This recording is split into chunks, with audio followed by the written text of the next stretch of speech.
Hello and welcome to a very special weekend edition of The Nerve. It's a little mini nerve for you. And we are going to talk about Hilaria Baldwin. I can't roll my R's. I used to be able to. I had like 6 years of Spanish. I lost it all, like they say you will if you don't speak it all the time. So this bilingual thing she's using as her latest excuse doesn't really hold water, but we'll get into that. So she is now on a book tour. She wrote this book that I will show you. I saved you time, I saved you money, but I am going to bring you some real entertainment with this one. As we know, the Baldwin's reality show has been an epic failure, not just in terms of ratings, but like reputationally. Like nobody wanted to watch it. Everybody saw it for what it was, like an attempt for Alec and his fame hoary, hungry wife looking to rehab their reputations after Alec shot a 42-year-old cinematographer named Helena Hutchins accidentally, fatally on the set of Rust, leaving her husband left to raise their young son alone. And, but you know what? Rust came out this week too, because, you know, we all have to see Alec fucking Baldwin's like brilliance on the screen. I would have had that movie burned, or like, I don't even think they use actual film anymore, do they? However they shot it, I would have burned it. Okay. So Hilaria is now out on her book tour and she's talking about many, many things, you know, and nobody's really asking about the Spanish thing. I'd give like an organ you can do without, or like even just like, you know, I'd give an appendix maybe. Like I would undergo surgery to have a moment to sit down with Hilaria and really bring some questions that America would like answers to, okay? So she goes on the Today Show and she's asked about the Rust shooting. And she says, quote, "Sometimes bad things happen." Okay. Sometimes a bad thing happens. Like a bad thing happening is like you get a parking ticket when you thought you were like in the clear, okay? A bad thing is like your Amazon package didn't come on time, okay? This verbiage does not rise to the level of a young woman, a young wife and mother losing her life, okay? So right away, I mean, again, like it's not happening. I hope Hilaria is enjoying this moment in the sun because I do think we are well and truly done with her. Now, I'm going to show you the book. It's called Manual Not Included. And again, like this book is smaller than the Let Them theory. And we talked about the physical size of the Let Them theory as being so small. It's like the publisher is trying to trick you like that this is an actual book. This thing is really tiny and it's really slim. Okay. It's like, I think there's like 6 chapters in here, 6. Okay. That for me was like a chapter book when I was like in the 5th grade. Okay. So this is already insulting. Now look at the narcissism as well, because we've got Hilaria and Alec on the cover. And this is a trick I learned in magazines. It's not like a trick, but it's an insight when I used to work at magazines. When you look at something, be it like a layout or a book cover, the eye naturally wants to go left first. So guess who's the star on the left of this cover? It's Hilaria Baldwin. Okay. Not for nothing. There's a shit ton of photos inside this book. And typically when an author is on the cover of their book, usually a celebrity's face will be on the cover of their memoir. This is not that, trust me. You will not see an author photo because like it's deemed a little too much. It's deemed a little tasteless. Okay, guess who also has an author photo? Like she's made up. She's, you know, she's giving her best Zoolander. Okay. So she starts out with this story. She's out there humiliating Alec Baldwin now, okay? Now, he got something in on their reality show, and before I get into her vile, I think, disclosure of something that is, I'm sure, very sensitive and personal to Alec Baldwin, and trust me, I don't feel sympathy for Alec Baldwin, but I don't like bullies. Alec, in a confessional on their reality show, sort of lets the mask slip a little bit. Like, watch this. I just said I was fine. I don't really want to think about the end by the beginning. And then you're like, yeah, I don't want to do it. Let's talk slower. You're speaking English in a Spanish cadence, which is always perilous for me. Slow down just a kiss. I can't understand you. You guys, I died.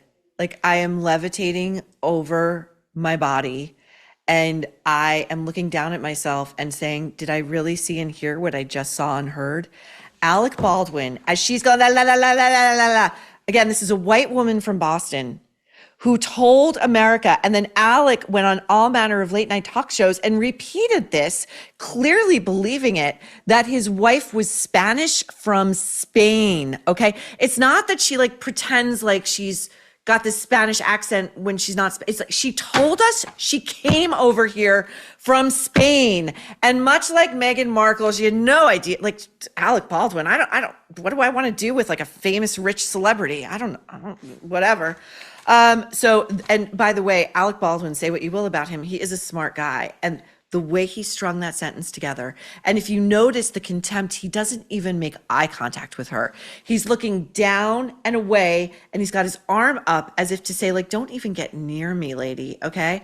So, I really went above and beyond for you guys because I didn't just get the book.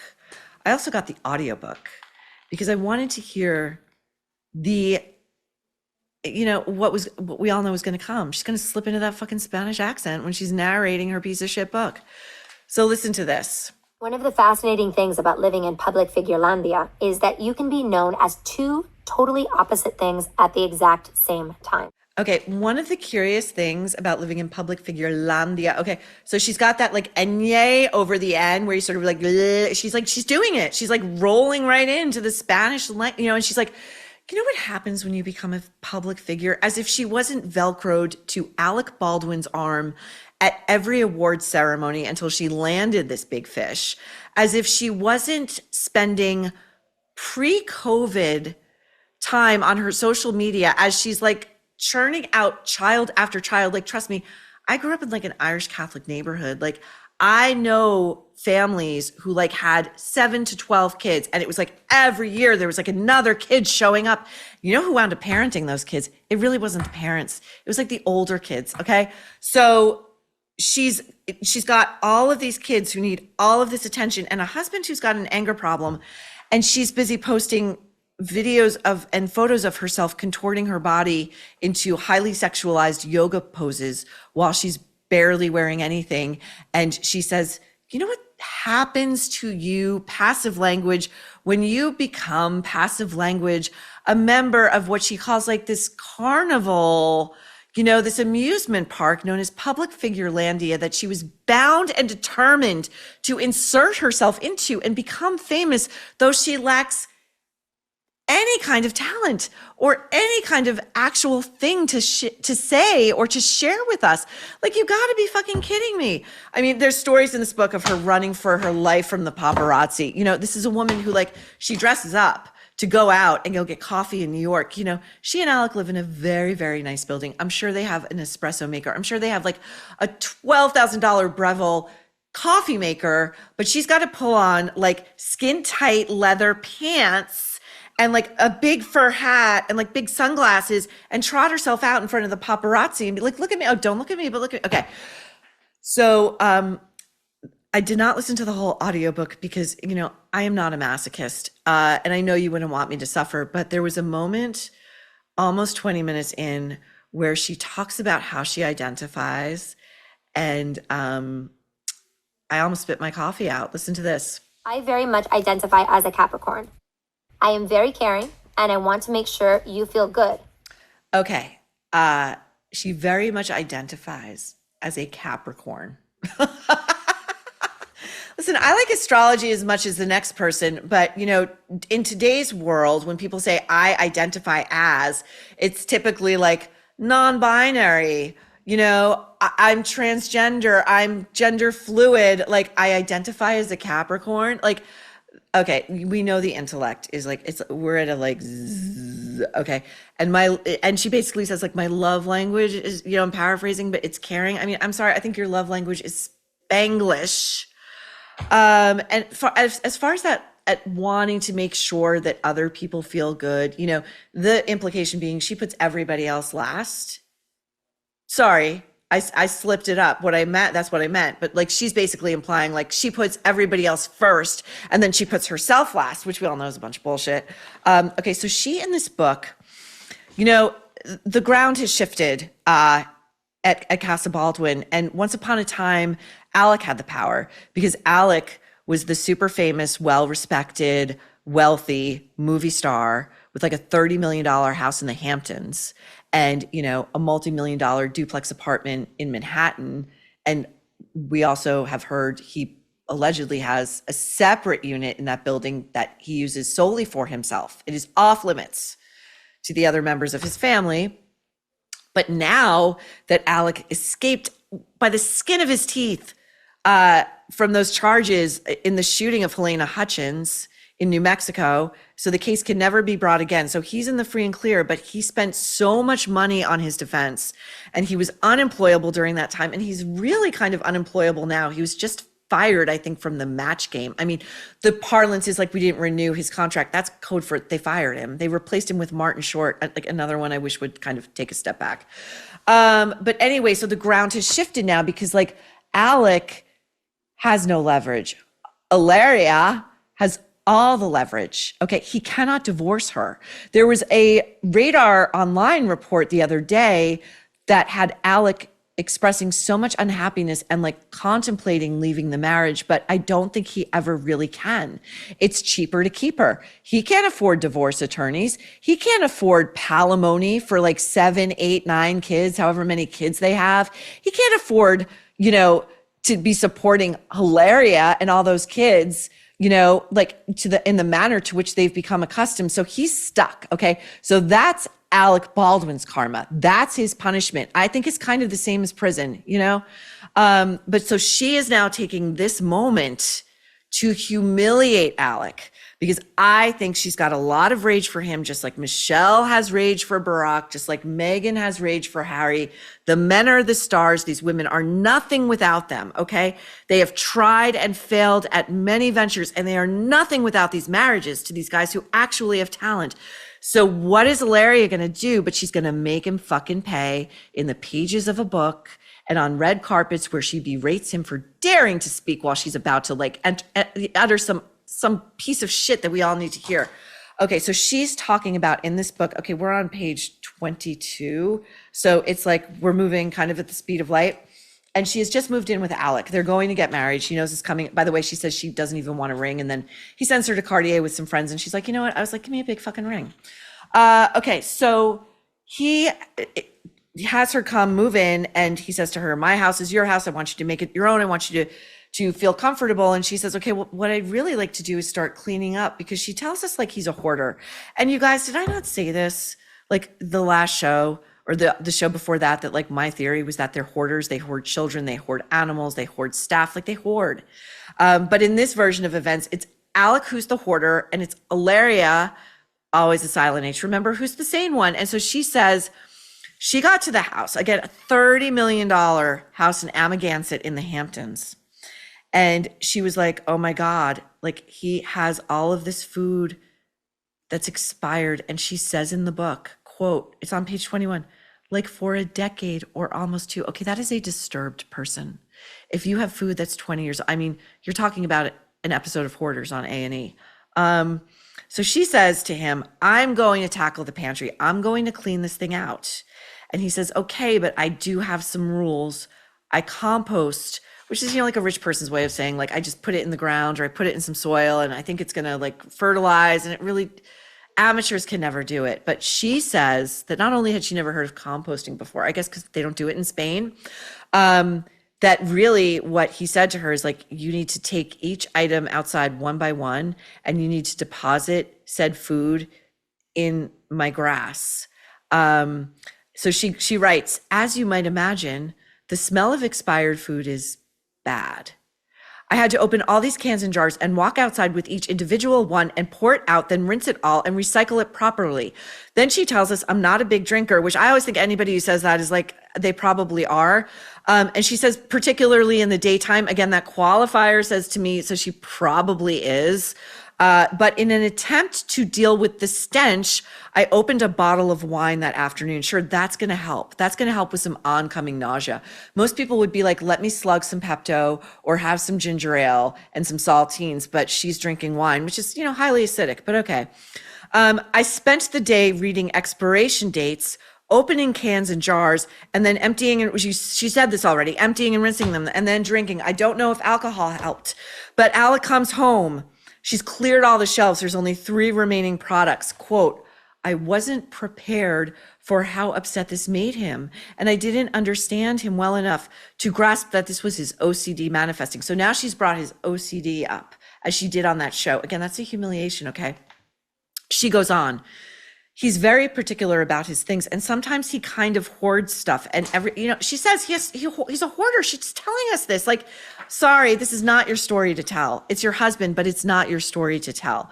Okay, so now she tells us another story, and really this does make Alec look terrible. And I do think he's a terrible guy, but like, your children will read this one day, okay? Or they will download the audiobook and be like, why is mommy speaking with a Spanish accent? And again, okay, so she's going into labor with their son, Rafa. And she mentions that she's like in agony in the lobby of their apartment building, and she's trying to get Alec's attention because, you know, this is the few times that the nannies, the maids, the drivers, the assistants, the doormen will come to be mentioned. You know, otherwise we pretend we're doing it all ourselves. And so she says that she's dying to get into a vehicle and be driven post haste to the hospital. Now, Alec, she says, was taking calls and responding to emails. Like, he's rolling calls, like he's like a super producer, like nothing else matters while his wife is in labor. And she says, like, she's being coy here. She's not being an honest broker. Now, I know that it was his way of dealing with stress, but at the time, it really pissed me off, and I didn't hesitate to tell him so. She's so unimpressed that her husband is rich and famous. She can take him down. Our driver and assistant spoke up. Alec, they said, this needs to wait. Okay, so Rafa is born, and he comes out, and like the umbilical cord is wrapped around his neck, she tells us, and he's blue, and he's gasping, and he's fine. You know, this does happen. He is fine. I mean, she tells a very highly dramatic story about this, but that he needed to go to the NICU. Okay, the baby needed to go, the infant, the newborn needed to go to the NICU. She writes, Alec had to return to work because of his role in a play in the Hamptons. Okay, I can promise you this. Alec Baldwin wasn't doing Broadway. He didn't have a contract. And even if he did have a contract, like, I am sure he had an out clause that if his wife or soon to be born child had a medical emergency, the understudy could come in, okay?